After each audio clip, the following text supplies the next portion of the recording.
मित्रों, आज बातें करते हैं संगीत की।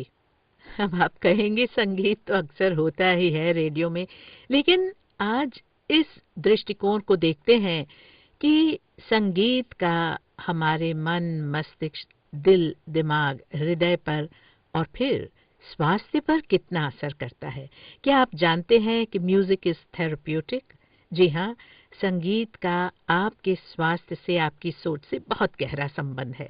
तो आइए इस विषय पर हम चर्चा करें डॉक्टर माधवी मोहिंद्र के साथ, जो कि एक म्यूजिकोलॉजिस्ट हैं, संगीतज्ञ हैं। इन्होंने म्यूजिक में, शास्त्रीय संगीत में पीएचडी की है और इनकी विशेषज्ञता है स्ट्रेस, डिप्रेशन और एंजाइटी में शास्त्रीय संगीत के असर पर। नमस्कार माधवी। नमस्कार कुमुद जी, और सभी सुनने वालों को भी मेरा नमस्कार। सबसे पहले तो माधवी जी, बड़ा अच्छा विषय बना है कि संगीत का हमारे स्वास्थ्य पर कितना असर होता है। देखिए, संगीत जो है, जिसके नाम में ही एक मिठास है और वातावरण में एक खुशी की लहर डूब जाती है। सारा हम लोग डूब जाते हैं। कोई भी संगीत बज रहा है, किसी भी किस्म का संगीत बज रहा है, तो ये संगीत का जादू जो है, ये हम पर क्यों नहीं असर डालेगा। क्योंकि आप देखते हैं कि इवन जानवरों पर भी संगीत का, पेड़ पौधों पर असर होता है। तो हम तो मनुष्य हैं, सही, तो उसका असर जरूर रहता है। और हम चर्चा करेंगे कि किस तरह से ये रहता है। तो अब जैसे कि बहुत से सुनने वाले जानते भी होंगे कि संगीत आज से नहीं है। संगीत तो इंद्रलोक से चला आ रहा है। सुनते हैं जब, यही मैं पूछ रही थी कि संगीत की शुरुआत संक्षिप्त में आप बता दीजिए कि हमारे देश में संगीत की शुरुआत किस तरह हुई, ये क्या मान्यता है? देखिए, वैसे तो इन जो संगीत का जो हम मानते हैं कि शुरुआत की थी शिव और पार्वती से हुई थी, क्योंकि संगीत जो है वो समावेश है, नृत्य, गीत और वाद्य, तीनों का समावेश है। तो जब शिवजी महाराज ने कली का वध किया था, तो तांडव नृत्य किया था, तो उसमें तीनों चीजों का समावेश था। और फिर पार्वती ने जब वो वापस आए कली का वध करने के बाद, तो एक लास्यपूर्ण नृत्य किया था, तो उसमें तीनों का समावेश था। और तभी से गीत संगीत चलता आ रहा है। फिर भगवान कृष्ण, और उसके बाद तो कहते हैं कि जब जन्म होता है, जैसे ही जन्म होता है, हम लोग खुशी से झूम जाते हैं। घर में बच्चा होता है, अपनी तरफ से गीत बनाते हैं, तो लोक गीत बने, फिर शास्त्र बना उनका, और फिर शास्त्रीय संगीत आया। तो इस तरह से परंपरा चली आ रही है बहुत बहुत हजारों सालों से। जी जी, बहुत सुंदर आपने बताया। ये बताइए कि व्यक्ति के स्वभाव में कैसे और क्यों उतार चढ़ाव आते हैं? देखिए, जब से, जैसे कि मैंने बताया, मनुष्य का जन्म हुआ है, तो उसके जो भाव हैं, उनमें उतार चढ़ाव आना एक स्वाभाविक सी प्रक्रिया है। कि कभी तो हमारा दिल अनायास ही खुश रहने लगता है, कभी कारण और अकारण ही दुखी भी हो जाता है, कभी गुस्सा आता है, कभी एकदम शांत हो जाता है। और फिर आजकल हर कोई एक कठिन वातावरण से गुजर रहा है। एक और जहां वैज्ञानिक उपलब्धियां हैं, वहीं दूसरी ओर कंपटीशन, स्पर्धा, तेजी से सामाजिक और आर्थिक परिवर्तन हो रहे हैं। जी जी। परिवार जो है वो टूट रहे हैं। ईर्ष्या की भावना, क्योंकि जब कंपटीशन आता है तो ईर्ष्या की भावना बढ़ती जा रही है। जरूर। और इसी ऊहापोह में हम छोटी छोटी मानसिक रोगों में जकड़ जाते हैं। और ये कब और कैसे होता है, हमें पता ही नहीं चलता। क्योंकि आजकल कंपटीशन के इस माहौल में हर कोई नंबर 1 रहना चाहता है। महत्वाकांक्षाएं बढ़ गई हैं। जी जी। हर कोई अपने आप को उत्कृष्ट यानी सुपीरियर समझता है, बहुत लोग इंफीरियर समझते हैं। और जब हम इस रोजमर्रा की मुश्किलों से गुजरते हैं, तब हमें चिंताएं, तनाव, विषाद यानी डिप्रेशन जो है वो हमें हो जाता है। बिल्कुल जी। तो संगीत का इंसान के स्वभाव पर किस तरह से असर कर सकता है?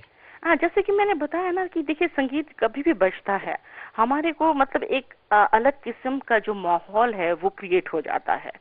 तो अभी तो प्रयोगों द्वारा ये सिद्ध हो चुका है कि संगीत बजाया गया, पेड़ पौधे जो थे वो ज्यादा फल फूलने लगे। और एक कहावत है ना कि भैंस के आगे बीन बजाने से क्या लाभ। लेकिन कहते हैं कि कहते नहीं, मतलब प्रयोगों द्वारा ये किया गया कि जब गाय और भैंसों को संगीत सुना करके दूध दूहा गया, हाँ। तो उनके दूध में बढ़ोतरी हुई। वाह भाई वाह।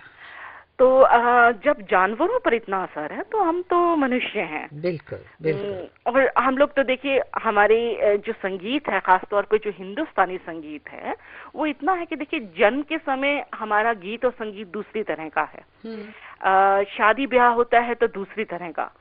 मृत्यु पे भी आप राजस्थान में जाएं, रुदाली जो हुआ करती थी तो वो गा गा करके, गीत गा करके उनकी राजाओं की जो अचीवमेंट्स होती थी तो वो बताती थी, तो उसका जो माहौल होता था तो लोगों का रोना छूट जाता था। अब देखिए, विदाई के गीत हम सुनते हैं तो वो हमारे असर पर कितना असर डालते हैं। और अगर आप दिवाली के समय में होली का गीत बजाएंगे तो क्या आप एंजॉय करेंगे? बड़ा सही बताया आपने। हाँ जी। अभी जैसे मैं एक उदाहरण लेना चाहूंगी, राग पहाड़ी का। हमारे क्योंकि जो शास्त्रीय संगीत है उसमें इतना ज्यादा वो है कि इस तरह से स्वरों का स्वर तो वही 7 हैं, देखिए, और उन्हीं 7 स्वरों से हजारों लाखों राग बनाए गए हैं।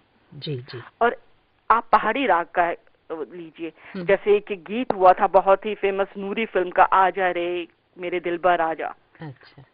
पहाड़ी राग पे था। आपको लगेगा कि आप कहीं पहाड़ों में घूम रहे हैं। आजा आजा रे तुझको मेरा प्यार पुकारे, बहुत पुराना, ये भी राग पहाड़ी पर है।